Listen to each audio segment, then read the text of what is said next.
सुप्रभात हिमाचल तो अभी मौजूद हुए हैं आपके सामने हिमाचल प्रदेश की सुबह की ताज़ा खबरों के साथ। तो आइए शुरू करते हैं बिना समय गवाए हुए नॉन स्टॉप ताज़ा खबरों के सिलसिले को।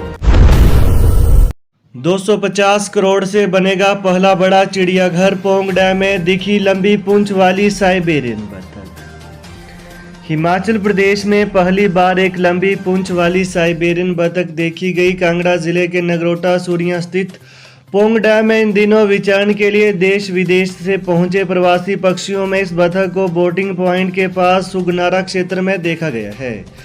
यह जानकारी वन्य प्राणी विभाग के प्रमुख राजीव कुमार ने शिमला में पत्रकार वार्ता में दी। वहीं उन्होंने बताया कि झील में विचरण करने हर साल की तरह इस साल भी उत्तर पश्चिम मध्य और दक्षिण भारत के अलावा हजारों विदेशी प्रवासी पक्षी पहुंचे हैं। वहीं विदेशी पक्षियों की संख्या पिछले वर्ष 1,10,309 थी, जो इस वर्ष 1,17,022 हो गई है। भुजुंड नहर के मुहाने पर हिमस्खलन, पेयजल लाइन प्रभावित, 5 लाख का नुकसान। हिमाचल प्रदेश की लाहौल घाटी की तिंदी पंचायत के अंतर्गत भुजुंड सिंचाई नहर में हिमस्खलन से इसका मुहाना क्षतिग्रस्त हो गया है। इससे गांवों को जोड़ी गई पेयजल लाइन भी प्रभावित हो गई है। हिमस्खलन से नहर को करीब 5 लाख रुपए का नुकसान आंका गया है।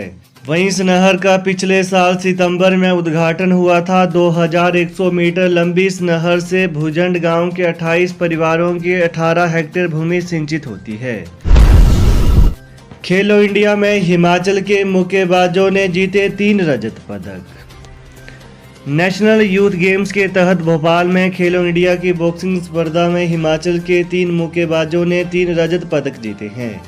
हिमाचल के मंडी के बॉक्सर बादल, किन्नौर की कशिश और कुल्लू जिले के आनी की अंजना ठाकुर ने रजत पदक जीता है। वहीं तीनों बॉक्सर पिछले कल फाइनल में गोल्ड मेडल जीतने से चूक गए। बॉक्सिंग में प्रदेश के लिए राष्ट्रीय प्रतियोगिता में 3 रजत पदक जीतना बड़ी बात है।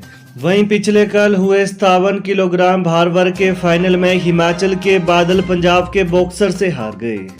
इसके अलावा किन्नौर की कशिश 51 किलोग्राम भार वर्ग में कर्नाटक, जबकि 60 किलोग्राम महिला वर्ग में आने की अंजना का मुकाबला तमिलनाडु की बॉक्सर के साथ हुआ। इसमें अंजना की हार हो गई।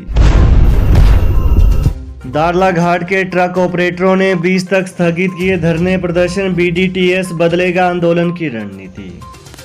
हिमाचल प्रदेश के सोलन जिले के दारला घाट में ट्रक ऑपरेटरों का अदानी समूह के साथ माल भाड़े को लेकर विवाद लंबा खिंचता जा रहा है। ऑपरेटरों की महापंचायत अब 11 फरवरी के बजाय 20 फरवरी को होगी। वहीं यह निर्णय पिछले कल हुई ट्रक ऑपरेटरों की बैठक में लिया गया। बैठक अंबुजा गेट पर की गई। इस दौरान बागल लैंड लूजर सभा के पूर्व प्रधान रामकृष्ण शर्मा ने बताया कि 51 दिन तक लगातार शांतिपूर्ण विरोध कर रहे ऑपरेटरों ने पिछले कल एक बैठक आयोजित की। इस दौरान निर्णय लिया गया कि 20 फरवरी तक किसी भी प्रकार की रैली का आयोजन नहीं किया जाएगा। बेसहारा पशुओं के लिए मोबाइल ऐप लोग भेज सकेंगे। सड़क पर घूम रहे मवेशियों का फोटो, अधिकारी तुरंत लेंगे एक्शन। सूचना एवं प्रौद्योगिकी विभाग ने सड़कों पर घूमने वाले पशुओं का पता लगाने के लिए एक ऐप तैयार की है। मुख्यमंत्री से मिले निर्देशों के बाद सूचना एवं प्रौद्योगिकी विभाग ने एक मोबाइल ऐप डेवलप कर दी है। इस ऐप के जारी होते ही लोग सड़कों पर घूम रहे पशुओं की फोटो खींचकर अपलोड कर सकेंगे। वह तस्वीर संबंधित विभाग के अधिकारी के पास पहुंचेगी। फोटो मिलने के बाद विभाग संबंधित क्षेत्र के अधिकारी को उस फोटो को सेंड करेगा। इसके बाद यह उस अधिकारी की ड्यूटी होगी कि वो उस पशु को सदन तक पहुंचाए। सूचना एवं प्रौद्योगिकी विभाग द्वारा ऐप तैयार कर दी गई है। वहीं अब जल्द ही मुख्यमंत्री सुखविंदर सिंह सुक्खू इस ऐप को जारी करेंगे। इस ऐप के जारी होने के बाद लोग सड़कों पर बेसहारा घूम रहे पशुओं को गो सदनों तक पहुंचाने में मदद कर सकेंगे। जस्टिस करोल होंगे सुप्रीम कोर्ट के जज। कांगड़ा निवासी न्यायाधीश के नाम की केंद्र ने की पुष्टि। पटना उच्च न्यायालय के मुख्य न्यायाधीश व प्रदेश हाईकोर्ट के निवर्तमान न्यायाधीश संजय करोल सर्वोच्च न्यायालय के न्यायाधीश बनेंगे। केंद्र सरकार ने इस बाबत पुष्टि कर दी है। न्यायमूर्ति करोल हिमाचल प्रदेश के जिला कांगड़ा में गरली गांव, तहसील देहरा गोपीपुर के रहने वाले हैं। उन्होंने हिमाचल प्रदेश विश्वविद्यालय शिमला से कानून में डिग्री हासिल की थी। वर्ष 1986 में एक वकील के रूप में नामांकित हुए। वह 1998 से 2003 तक हिमाचल प्रदेश के महाधिवक्ता रहे। वहीं उन्हें वर्ष 1999 में वरिष्ठ अधिवक्ता के रूप में नामित किया गया। अनुराग ठाकुर बोले, कांग्रेस सरकार के हाथ खड़े, जनता मांग रही जवाब। केंद्रीय मंत्री अनुराग ठाकुर ने कहा कि प्रदेश कांग्रेस सरकार ने मंत्रिमंडल बनाने से पहले वित्तीय बोझ डालने के लिए सीपीएस बना दिया और खर्च बढ़ाने का काम किया, और अब कह रहे हैं कि उनके पास पैसा नहीं है। सरकार पहले ही दिन हाथ खड़े कर रही है। वहीं उन्होंने कहा कि जनता जवाब मांग रही है। ऊना पहुंचे केंद्रीय मंत्री अनुराग ठाकुर ने कहा कि हिमाचल में कांग्रेस ने यूपीए सरकार के कार्यकाल में कभी 10 साल मिलाकर रेलवे परियोजनाओं के लिए भी 1000 करोड़ नहीं दिया होगा। यहां भाजपा की केंद्र की मोदी सरकार ने एक ही वर्ष में 1900 करोड़ रुपए का बजट दिया। हिमाचल विश्वविद्यालय में पार्ट टाइम पीएचडी की मिलेगी सुविधा, रेजिडेंसी की शर्त में छूट। हिमाचल प्रदेश विश्वविद्यालय की शैक्षणिक परिषद की स्थायी समिति की बैठक में यूजीसी के पीएचडी नियम 2022 को अपनाकर प्रदेश विश्वविद्यालय में अपनाने को स्वीकृति दी गई। इसमें पार्ट टाइम पीएचडी करने की सुविधा होगी। शोधार्थी को पीएचडी करने के लिए लगातार विश्वविद्यालय में उपस्थित रहने की रेजिडेंसी की शर्त में भी राहत मिल सकती है। सीएम सुक्खू बोले, हिमाचल में हो सकते हैं श्रीलंका जैसे हालात, लेने होंगे कई बड़े फैसले।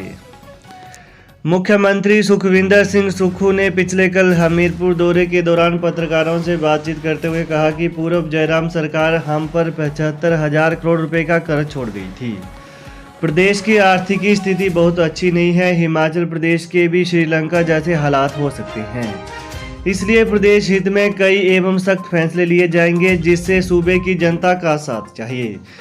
सीएम ने कहा कि हम प्रदेश हित में अच्छे कार्यों की बदौलत आगामी 4.5 सालों में प्रदेश की आर्थिक स्थिति बेहतर बनाने का प्रयास करेंगे। उन्होंने कहा कि हमारे राज्य में यहीं के संसाधनों से बनने वाला सीमेंट हमें महंगा मिले, ऐसा नहीं चलेगा, पुरानी व्यवस्थाएं बदलेंगे। इसके अतिरिक्त उन्होंने कहा कि भानुपल्ली बिलासपुर रेल लाइन के लिए जमीन का पूरा और पटरी बिछाने का 50% खर्चा प्रदेश सरकार वहन कर रही है। यहां सीमेंट उद्योगों के लिए सरकार 1300 करोड़ रुपए दे सकती है, तो वर्तमान कांग्रेस सरकार ग्रामीण अर्थव्यवस्था को मजबूत करने के लिए 1000 करोड़ रुपए का प्रावधान क्यों नहीं कर सकती। उन्होंने कहा कि जमीनें हमारी प्राकृतिक संसाधन, हमारे रेल की पटरी बिछाने के लिए 50% खर्चा भी सरकार उठा रही, लेकिन सीमेंट हमें सस्ता नहीं मिल रहा। इसके बावजूद उद्योगपति यहां के ट्रक ऑपरेटरों का माल भाड़ा आधा करने के लिए बाध्य कर रहे हैं। इस व्यवस्था को बदलने की जरूरत है। वहीं ट्रक ऑपरेटरों के माल भाड़े के विवाद पर ट्रक ऑपरेटरों से बात हो चुकी है। सीएम ने कहा कि अदानी कंपनी से भी बात कर मामला हल करने के प्रयास किए जा रहे हैं। दूसरी ओर पेपर लीक मामले में कर्मचारी चयन आयोग पर सीएम ने कहा कि रिपोर्ट 2-3 दिन में आने की उम्मीद है। इस मामले की जांच पूरी हो चुकी है और फैसला होने वाला है। वहीं पुरानी पेंशन के मामले पर पूर्व सीएम जयराम ठाकुर के बयानों पर सुक्खू ने कहा कि प्रदेश में ओपीएस लागू कर दी है। जयराम ठाकुर से पूछना चाहिए कि छठे वेतन आयोग को लागू करने और पेंशन भोगियों को पैसा देने कैसे भूल गए। पूर्व सीएम ने तो पेंशन भोगियों की 900 करोड़ रुपए की डीए की किस्त तक नहीं दी। जयराम ठाकुर को इन सभी बातों पर अपने विचार रखने चाहिए। तो ये हैं आज सुबह के मुख्य समाचार। तो प्रदेश की ताज़ा खबरों को पाने के लिए चैनल को जरूर सब्सक्राइब करें। Thanks for watching. जय हिंद, जय हिमाचल।